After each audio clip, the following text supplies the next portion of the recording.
planning board meeting, roll call. Pierre Checo, Clary Barber, Here. Chris Delatello, Here. John Petrolino, Manuel Castaneda, Carly Neubauer, Here. Suzanne Ludwig, Here. Dave Fitzhenry, Jeff Crum. Here.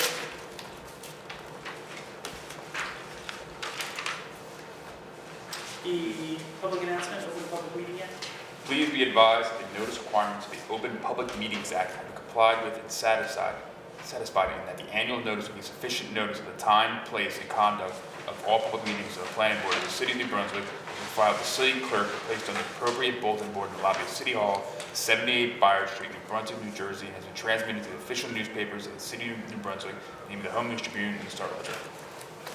Thank you. Let's stand for the pledge. Pledge allegiance To the flag of the United States of America, and to the republic for which it stands, one nation, under God, indivisible, with liberty and justice for all.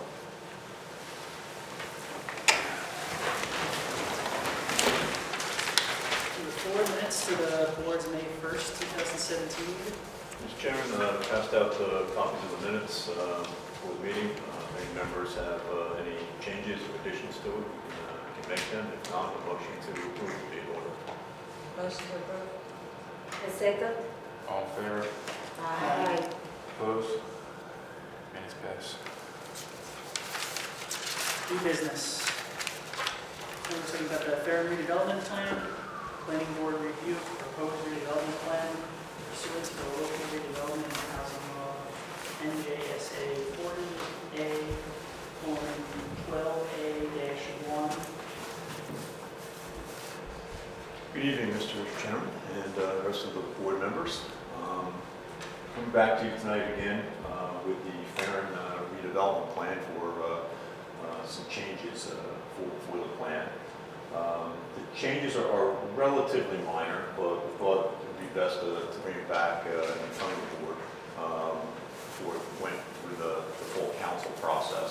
The changes really just relate to the Spring Street extension and Church Street, and really don't change any of the physical characteristics of it around, but relate to clarifying when the parking authority or redeveloper have to either reopen Church Street or get construction started on the Spring Street extension, so that it's not left in its current condition for an inordinately long time. So plans had some tweaks made to it to clarify that, so that it's clearer, and developer know when they get designated will know what their responsibilities are a little more clearly.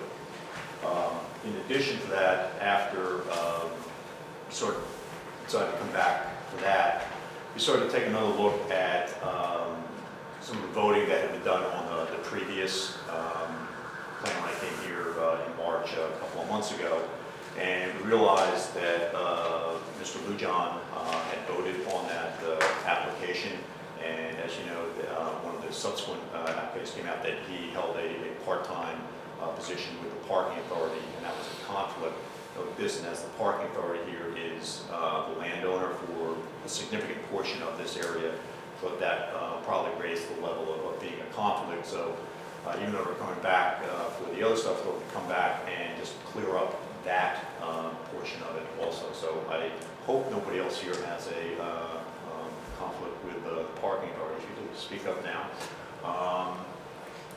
So because of the conflict issue, I thought I'd go through the whole slideshow presentation one more time to get that on the record. But it also, like I'm assuming I can do as we did in the last meeting, we incorporate the record from the previous meeting into this meeting also? Yes. Okay. So I will just go through the presentation again and ask make a determination as to whether the plan is consistent with the city's master plan. The area, as you're very familiar with, is the area bounded by Route 27 Albany Street, Spring Street, Patterson Street, and Kirkpatrick Street, just the block on the other side of the block across from us. The area where the Fair and Mall used to be, the actual mall portion of it, that is owned by the New Brunswick Parking Authority. That area, what you see colored in green on the map, is in a area in need of redevelopment. That would be subject to eminent domain powers, but it is already owned by a public entity, the Parking Authority, therefore you can't use eminent domain there. The other block between Church Street and Patterson Street, some of it is owned by the Parking Authority, but that is an area in need of rehabilitation where eminent domain powers do not apply. So in the real world, eminent domain powers do not apply to this area, and any land that has to be acquired would have to, through the redevelopment process, would have to be done on a negotiated basis. And the context for this area, we've gone over this a couple times before, I'm sure you're all familiar with it, but on the west side is the train station area over there. On the east side of it, it's the courthouse and Skyline Tower, the block right across from us out the window there. On the north side are the Borai buildings they have for their development over there, the Albany Street Plaza building, One Spring, and a few other smaller places with Court Tavern and a couple of other eateries along Spring Street. And then on the west side is the Wellness Plaza, which has the fitness center and the Superfresh grocery store. So that's the context. That this site is in the middle of downtown. There's nothing really more central to it. It's right across from the train station, right in the middle of everything, connects the train station to the government area downtown. The redevelopment plan is proposing a mixed-use development of the area. The types of uses that would be permitted there would include retail stores, restaurants, offices, residential buildings in a mid-rise or high-rise type of configuration, all to be developed on that site. Could be in a number of buildings, probably be in like 3 or 4 buildings is the idea that we've really been floating around. And each building could have a mix of uses or be a single type use. The development program talks about having high-density development and using sky planes to set the buildings back to provide adequate light and air at the street level so that new buildings don't loom over the other existing buildings in the area, and provide a good quality development atmosphere in the redevelopment plan area.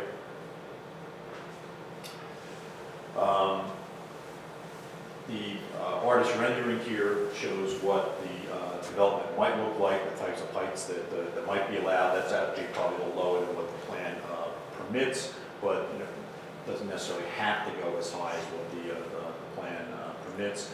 What the plan does call for is a pedestrian area through the middle of the site, which is depicted here as what that might look like, with buildings surrounding it. This would be an area where you might have outdoor cafes, exhibition areas, and so forth.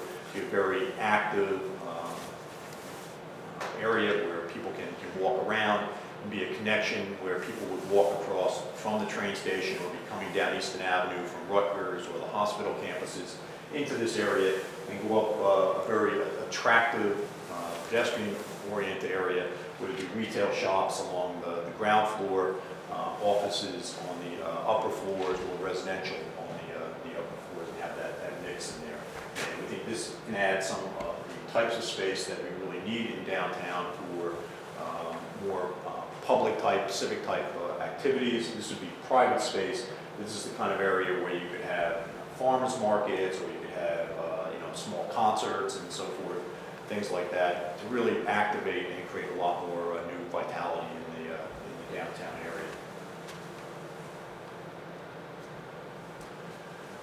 As I was referring to before, one of the circulation changes that's proposed by the plan is the closing of the block of Church Street between Spring and Kirkpatrick Street. This will allow this to become a more coordinated development site. This is the area that was underneath the Fair and Mall, where you kind of went through that tunnel-like area in there. This would get incorporated into the larger development area and allow for the pedestrian pass-through areas to be developed through the redevelopment area sites.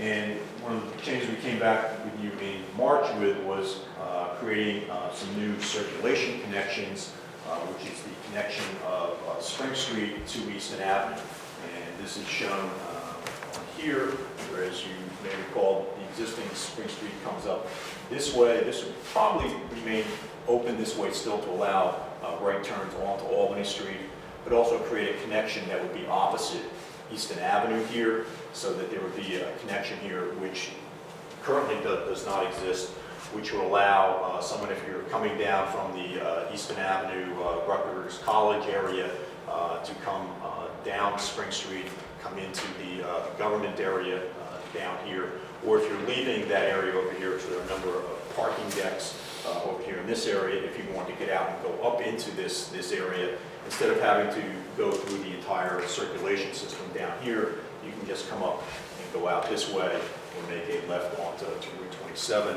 We think that will improve the circulation and make this a more attractive development site, particularly for the retail, allow it to people to see where the retail is and so forth before making a left turn to go to a parking deck to accommodate them. As you may recall from right now, if you're going to be coming from Highland Park, say, you have to make a left-hand turn at the Hyatt to come up here, so you're several blocks away from where the site is before you have to make that turn. I think this would be a better circulation. And Glenn, just to make sure I remember this, this plan's all needs approval by the county, so that this proposal, right, would be subject to county sign off on? Yeah, had some conversations with them.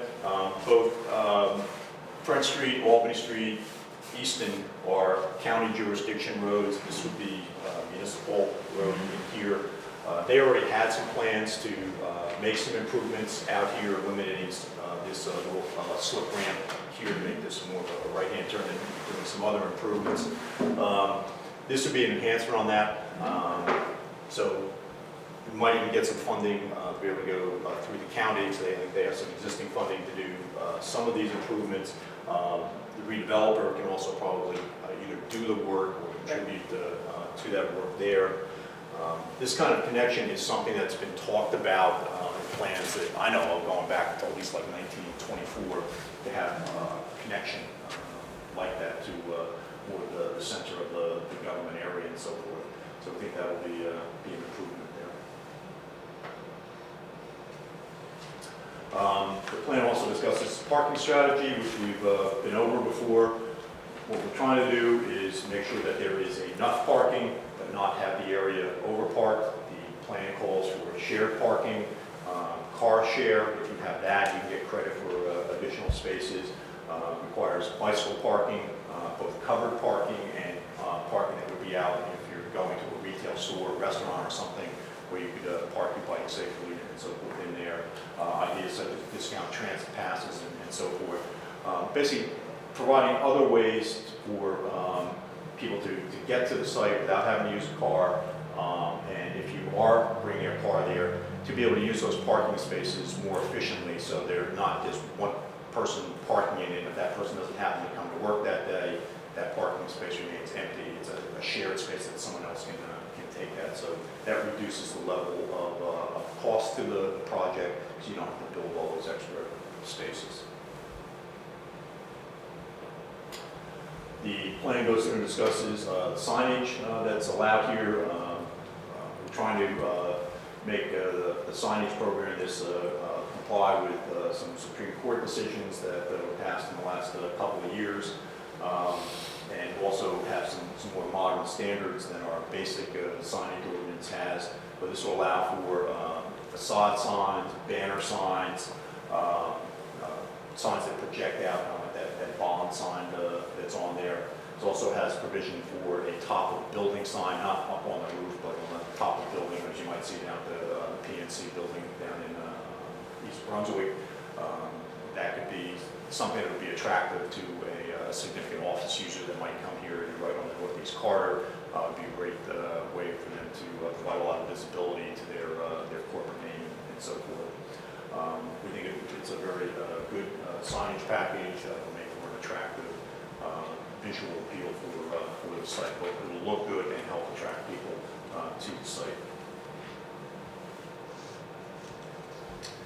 And the main reason we come in front of the board to review this is to look at master plan compliance, and it's our belief that this plan does comply with what our master plan calls for. We call for a concentration of entertainment and commercial uses in a defined area in the center of town. We think the new buildings with the pedestrian areas and so forth will be an enhancement to the aesthetics and the visual appeal of the downtown area. We'll be providing spaces for people to congregate where the public can come and just hang out, relax, and have a nice public space in this area. Clusters commercial development in the center of downtown. It allows us to maximize the use of the mass transit that's in town. There is both an existing bus stop that services the Coach USA intercity buses here. A lot of the intra-city buses, the New Jersey Transit buses, stop in this area down here. And of course, it's directly across the street from the train station. So we think it makes it an excellent place to put mixed-use development. We made some circulation improvements that improve the circulation system for both vehicles and for pedestrians, and we're providing parking resources that are needed to develop this kind of a project. The plan is also consistent with other plans in the area, particularly the state plan, which also calls for similar types of development, mixed-use development, developed near transit hubs, which is exactly what this is. It's a plan that reduces sprawl, which is what the state plan calls for, and the plan promotes development and redevelopment in a manner that's consistent with sound planning and where the infrastructure already exists. So I think that makes good planning sense to do this kind of development at this location. And to sum up, again, the changes from what you've seen previously were relatively minor, really dealing with that Spring Street extension and the timing of when that would happen. But overall, the plan is consistent with what our master plan calls for. This is developing mixed-use development in the Transit Village area directly across the street from the train station. It's near the major employers in town, so that if you're living at this location and you're working in one of those places like the hospitals or J&J, Rutgers, and so forth, you're in very, very close walking distance to them. There's supermarkets and lots of other places you can get to. And this is the kind of place that you want to develop high-density, mixed-use development. And we think it'll be a very successful development site in downtown New Brunswick, and really end up being one of the jewels of redevelopment of this city.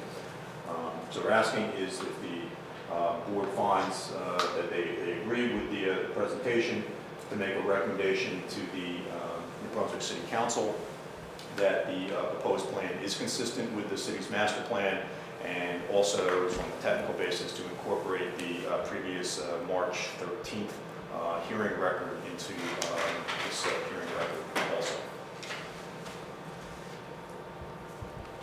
And just to take questions from the public if anybody has them. Any questions from you guys? Any public questions? Stand Oh, up. go ahead. Oh. State your name, spell your last name, please. James Carney Coulthau, Kuhlthau. KUHL. THAU. And do you serve on the Students Matter? Yes, sir.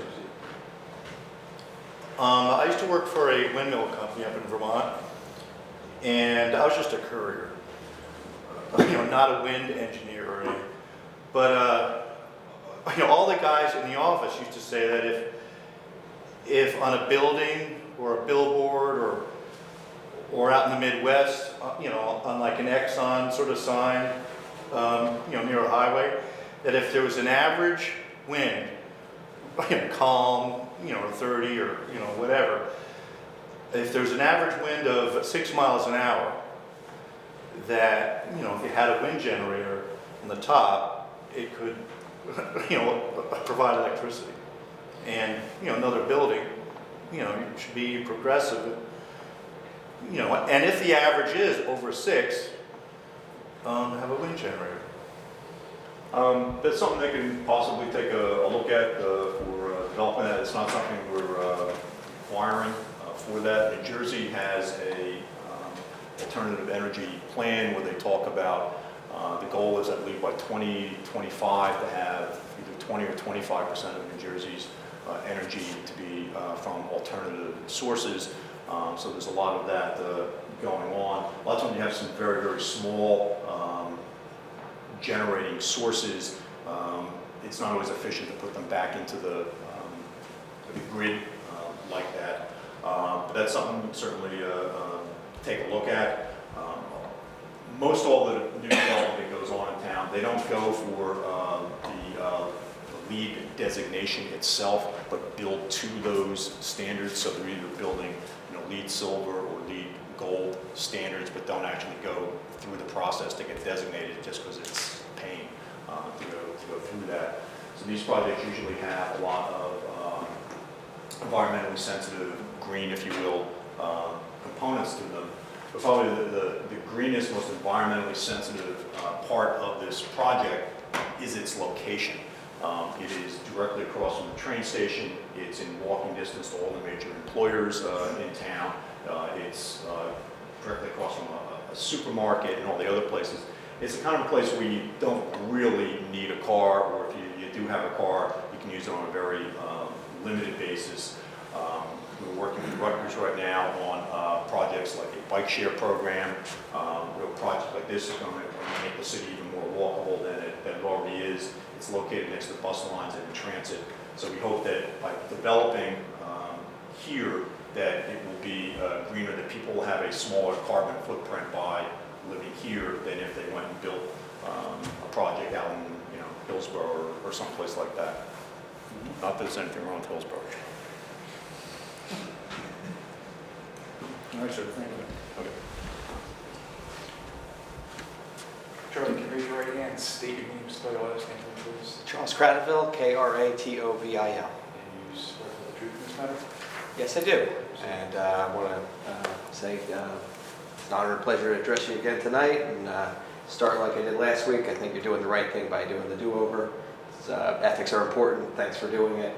I don't have too much to add because you answered a lot of my questions the first time around, but I will say that the devil is in the details, and and obviously this, things are going to come back before this board for this project, and I think some of the most important things are what was said tonight about being transit oriented. I've expressed concerns about the parking authority borrowing to build another parking deck. I'd be doubly concerned if they want to borrow to build a second parking deck. Here, I think that the number of parking spaces in this is one of the things that needs to be gotten right. And I also think that one thing that would be very simple to do would be to offer the existing businesses on Patterson Street the ability to get into a building with only having to move once. If they have to move twice, that's really hard for especially a restaurant. Clyde's has been to these meetings, and the barber shop there. I feel like making a business move twice, especially a business that's been in the same place for a long time, is a big hardship. So if they've got to move, making it only move once would be definitely an improvement. And I think that this needs to be a destination. This project has the potential to be a historic, transformational, really important project. So I think it's great that you're having another meeting about it. It's great that members of the public are coming out, and I look forward to the next meeting. I hope there's a deep discussion about it, and I hope that the city can find something that's really a big destination to attract people to the site, because this is going to be, for better or worse, what people's welcome is to the city when they come in on the train, and I think we need to give them a very good welcome. So thank you very much for your time, and have a good evening. Again, what we're looking for would be a motion to recommend adoption of this by the council as being consistent with the city's master plan, and then also that incorporating the record from the March hearing into this hearing. I'll make a motion. I second. Suzanne Ludwig, Yes. Chris Delatella, Yes. Clary Barber, Yes. Carly Newbauer, Yes. Jeff Crum. Yes. Good. Thanks, Bud. Any other matters of interest to the public before I close? Yeah. State your name for the record. Charlie Cradaville from Brunswick, and then New Brunswick today. I wanted to ask about, I know you're on the Environmental Commission as well, right? Does the Environmental Commission get access to like site plans and stuff? And do they have approvals over that? At what point in the process does the Environmental Commission get to look at it, and what point do they sign off, if any? Sure, it's a good question, and I can address from my perspective, and if Mark has anything to add.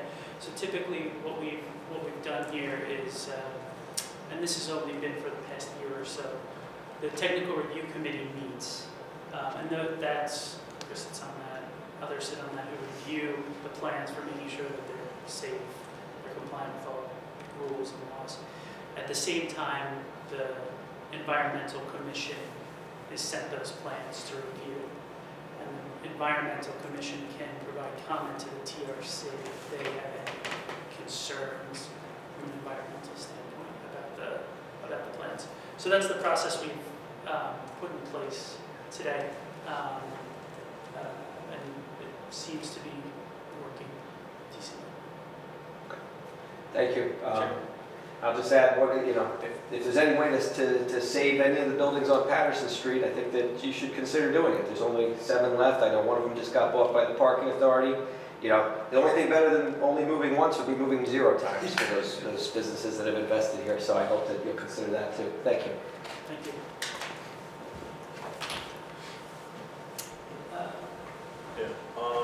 I guess the only other thing I wanted to mention about was for the next meeting, we're looking to try to have a special meeting for the 25th to go over the cultural center project once again. So we're just looking, for availability for that hearing.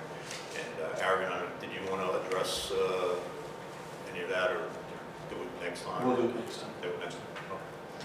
Okay. All right. So that's all we got. Just one question about that. Strictly on that meeting, is only going to discuss the cultural center? Yes. Okay. Yeah, special meeting just for that. Yeah. Motion to adjourn. Motion to adjourn? Second. All in favor? Aye. Opposed? Meeting adjourned. Thank you.